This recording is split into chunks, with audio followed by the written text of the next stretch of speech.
Hello guys, ഞായറാഴ്ചകളിൽ 10 മണിക്ക് ശേഷം മാത്രം നീച്ചിട്ട് ഞാനിന്ന് 6 മണിക്ക് നീച്ചു പോണത് വള്ളോമ്പറത്തുള്ള ഡെലീഷിക്കാണ്. എന്റെ കൂടെ ഷെഫീഖ് സാറും ഫാസിൽക്കും ജാസിറും അസ്ലംക്കും എല്ലാവരും ഉണ്ടായിരുന്നു കേട്ടോ. വള്ളോമ്പറ ഡെലീഷിയിൽ അൺലിമിറ്റഡ് ബ്രേക്ക്ഫാസ്റ്റ് ഉണ്ട് എന്ന് കേട്ടിട്ടാണ് ഞങ്ങൾ എല്ലാവരും കൂടി പോണത് പെരിന്തൽമണ്ണ. ഓഫർ കേട്ട അന്ന് തന്നെ തൊട്ടടുത്ത വീക്കെൻഡിൽ അങ്ങോട്ട് പോകാനുള്ള പ്ലാൻ ഇട്ടോ. പലതവണ ഇതിന്റെ മുന്നിൽ കൂടി പാസ് ചെയ്തിട്ടുണ്ടെങ്കിലും ഫസ്റ്റ് ടൈം ആയിട്ടാണ് ഇവിടെ കയറുന്നത്. പിന്നെ പാർക്കിംഗ് മുതൽ തന്നെ വീൽചെയർ ആക്സസ് ഉള്ളതുകൊണ്ട് അതൊരു ഹാപ്പി മൊമെന്റ് ആയിരുന്നു കേട്ടോ. അൺലിമിറ്റഡ് ബ്രേക്ക്ഫാസ്റ്റിനെ വരുന്നുണ്ടെങ്കിൽ നേരത്തെ ബുക്ക് ചെയ്യണം. വെറും 199 രൂപയ്ക്ക് ഏകദേശം 30 കൂടുതൽ വിഭവങ്ങൾ ഉണ്ടായിരുന്നു കേട്ടോ. അതിൽ തന്നെ നാടൻ ബ്രേക്ക്ഫാസ്റ്റും ഇംഗ്ലീഷ് ബ്രേക്ക്ഫാസ്റ്റും അവൈലബിൾ ആണ്. ഇന്നൊന്നും നോക്കിയില്ല, അൺലിമിറ്റഡ് ആയതുകൊണ്ട് തന്നെ എല്ലാതും കുറച്ചിങ്ങോട്ട് എടുത്തു. ജാസിറിന്റെ പ്ലേറ്റ് കണ്ടാൽ തന്നെ അറിയായിരുന്നു ഓ രണ്ടും കൽപ്പിച്ചിട്ടാ വന്നീന്ന്. എല്ലാരും ഫസ്റ്റ് റൗണ്ട് കഴിഞ്ഞപ്പോഴായിരുന്നു ജാസിറിന്റെ ഒരു ചോദ്യം, ഓരോ മസാല ദോശയും കൂടി ഉണ്ടായാലോ. ഇതിനൊക്കെ പറയുമ്പോൾ നമ്മൾ French toast, pan cake, omelette എല്ലാം ഓരോ പ്ലേറ്റ് ഓർഡർ ചെയ്ത് എല്ലാം കൂടെ കഴിഞ്ഞപ്പോ ഒരു യുദ്ധം കഴിഞ്ഞ ഫീൽ ആയിരുന്നു കേട്ടോ. ഫുഡ് കഴിച്ച് എനിക്ക് പിന്നെ നൈസായിട്ട് അവിടെ നിന്ന് ഇറങ്ങി. പോകുന്നതിന് മുമ്പ് എല്ലാവരുടെ അടുത്ത് എങ്ങനെയുണ്ട് അൺലിമിറ്റഡ് ബ്രേക്ക്ഫാസ്റ്റ് എന്നുള്ളതൊന്ന് ചോദിച്ചു നോക്കാം. അടിപൊളി സെറ്റാണ്, ഫസ്റ്റ് ട്രൈ ആണ്.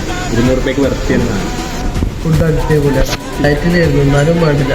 കുറച്ച് ഇഡ്ഡലി, ഓട്സ്, ഫ്രൂട്ട്സ്, പാല്, ജ്യൂസ്, ഇതെന്താണ് കഴിച്ച് മസാല ദോശ കഴിച്ചില്ല.